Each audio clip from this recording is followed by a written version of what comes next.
Halo semuanya, welcome back to my channel. Di video gue kali ini, gue ingin memberi honest review mengenai upgrade parts dari sepeda gue, yaitu oversize pulley wheel Nova Ride dari Prancis ini.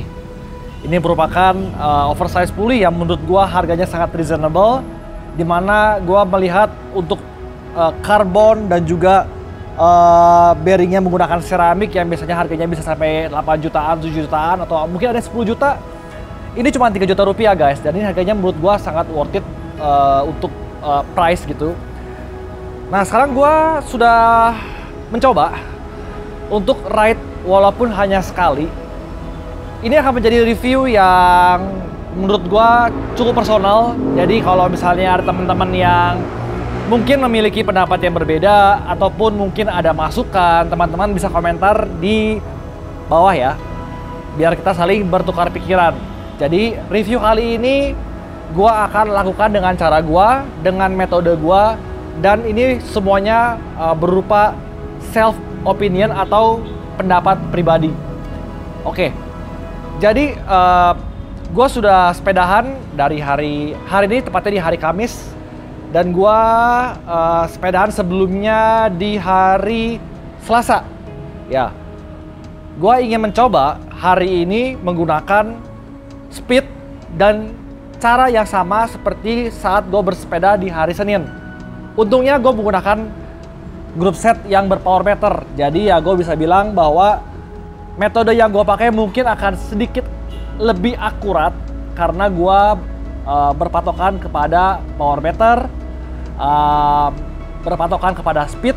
Walaupun sebetulnya speed kita nggak bisa ngomong ya, karena kan bisa faktor angin ya. Buat teman-teman semua juga biar tahu ya. Jadi gua patokan ini bersepeda dengan cara gua yaitu gandol.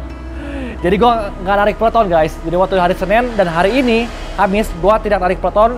Gua hampir bisa dibilang 95% menggandoli orang di depan supaya hasil dari tes gua ini lebih akurat. Soalnya kalau gua narik peloton otomatis itu yang akan menentukan adalah angin gitu guys. Kembali sebelum gua mulai untuk mereview, gue ingin menghimbau teman-teman semua bahwa upgrade lah parts yang berputar atau lingkaran yang berputar seperti itu, seperti wheel set, group set, mungkin sprocket, oversize pulley itu akan, dan bearing pastinya, teman-teman akan merasakan ada perbedaan. Karena dulu juga gue pernah upgrade di bearing pun merasakan ada perbedaan yang cukup signifikan pada awal mulanya, tetapi lama-kelamaan menjadi biasa sih sebetulnya. Nah kembali kepada topik yang tadi yang ingin gua bahas, karena ini sudah menjadi kayak semacam apa ya, semacam mitos atau realita untuk mengenai oversize pulley wheel ini. Pertama yang gua mau beritahu teman-teman, gua sepedahan itu, ini gua sudah ada dipegang sama gua data dari Garmin-nya. Gua bersepeda 40 kilo di Mozia Loop dengan speed 42,5 untuk di hari Senin, dan di hari ini gua average speednya tuh 42,3 km per jam. Nah yang gua mau jadi perhatian dan gua garis bawah, yaitu yang paling gua fokusin adalah di powernya, karena oversize pulley ini mengklaim bisa saving watt.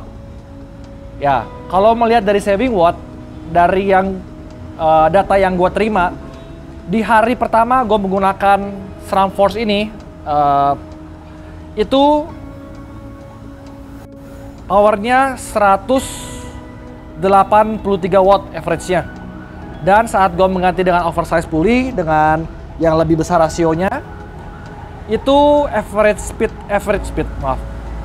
powernya itu di 178. Jadi ada perbedaan di situ sekitar 5 watt. Oke, berarti kalau misalkan gue baca di advertising bisa saving sampai 5 watt. Untuk kali ini gue merasa itu cukup aktual. Dan juga yang gue rasakan perbedaan yang paling lumayan signifikan saat gue bersepeda adalah dari putaran kakinya guys. Jadi dimana kalau misalnya sebelumnya di hari Senin gue menggunakan yang SRAM Force ini, waktu gue mentokin main power itu rata-rata tuh dari dulu sampai terakhir pun sebelum gue upgrade itu average cadence gue tuh di 66. Kalau di sini di data gue yang gue buat perbandingan itu average gua itu di, sebentar ya, average cadence gue itu di sebentar 78. Perbedaannya itu saat kita menggunakan rasio yang paling berat atau sprocket yang paling kecil di belakang. Dimana kalau biasanya gue mengoper giginya paling berat, itu putaran kakinya itu cenderung sekitar 66, kurang lebih disitulah. Sedangkan ini tuh gue rasakan perbedaan rasionya di sekitar 70 atau 70-an lah, kurang lebih seperti itu. Jadi terasa lebih ngicik untuk si cadence-nya. Walaupun secara statistik yang gue lihat di sini, kalau di hari Senin itu yang waktu gue belum masih pakai yang Force ini average cadence-nya gue tuh kemarin bermain di 78, sedangkan yang gue menggunakan oversize Pluit lebih kecil di 72. Ya jujur kata nggak bisa menjadi patokan utama ya, karena kan namanya cadence itu gimana kondisi waktu kita lagi bersepeda dan keinginannya seperti apa gitu. Jadi jujur kata buat gue pribadi ya, maksudnya dari perbandingan antara SRAM Force dengan oversize Pluit ini, teman-teman bisa melihat bahwa untuk SRAM Force juga sebetulnya loncer ya, mungkin tidak seloncer yang oversize Pluit, tetapi in term of price gue rasa ini sangat worth it. In term of look, dari penampilan jadi keren banget sih penampilannya, dibandingkan kalau pakai yang ini kayak standar banget, ini jadi kayak lebih mewah. Gue belum pakai buat nanjak, tapi gue yakinin dengan rasio yang gue dapet ya, dengan bisa dibilang lebih loncer dan juga rasionya lebih cenderung ringan, ini pasti enak banget buat nanjak. Gue bisa garanti ini pasti enak banget buat nanjak, dan pasti ada perbedaan yang cukup teman-teman bisa rasakan. Nah, apa sih yang harus diperhatikan saat kita mengupgrade oversize Pluit ini? Jadi gue mengalami sedikit kendala karena memang saat gue menggunakan bawaan dari SRAM Force ini, otomatis rantai disesuaikan karena gue menggunakan sprocket 1133 juga di sini, ini 12 speed. Jadi gue harus memotong rantainya, sekitar 2 rantai yang gue potong. Saat gue mengupgrade ke oversize Pluit ini, otomatis karena dia lebih besar si gearnya, jadi gue harus membeli rantai SRAM Force yang baru, dan itu harganya cukup mahal. Yang gue lihat di Tokopedia, teman-teman bisa cek, itu sekitar 1,3.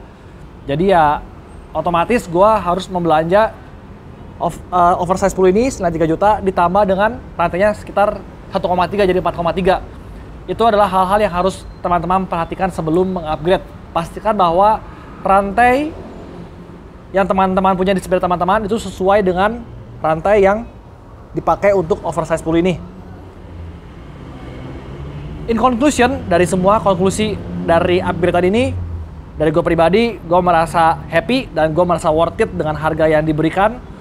Gue berani rekomend buat teman-teman semua yang ingin mengupgrade oversize Pluit ini, itu buat datar maupun untuk nanjak.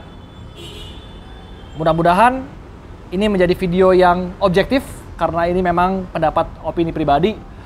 Mohon maaf jika ada pendapat-pendapat yang mungkin buat teman-teman tidak sesuai dengan pendapat teman-teman. Mari kita bertukar pikiran dengan berkomentar di bawah ini ya guys.